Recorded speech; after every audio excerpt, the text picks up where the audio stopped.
Mga ibang sekta, ito po ay hindi mga Diyos-Diyosan. No?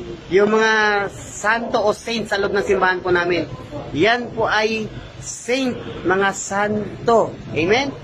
Kaya kayo mga ibang sekta, yung maling unawa nyo, huwag nyong ipilit yaan sa aral namin sa Katoliko.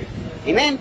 Kaya, please lang, no? Iwasan nyo na o itigil nyo na ang paratang o pagbibintang sa aral po namin. Yan po ay mga saint. Amen? So, hindi po yan Diyos-Diyosan. So, ang totoong Diyos-Diyosan, kayong mga pastor, yung mga nagtuturo sa loob, kayong mga nagtuturo na wala po sa loob ng iglesia ng Diyos. Yung wala kayo sa loob ng Catholic Church. So, kayo po yung totoong Diyos-Diyosan. So, ito pong mga santo namin sa loob ng simbahan, yan po ay hindi po Diyos-Diyosan, mga banal, mga saint. Amen? Sila, maraming salamat. More prayer, more power. God bless po sa atin lahat. Spread love.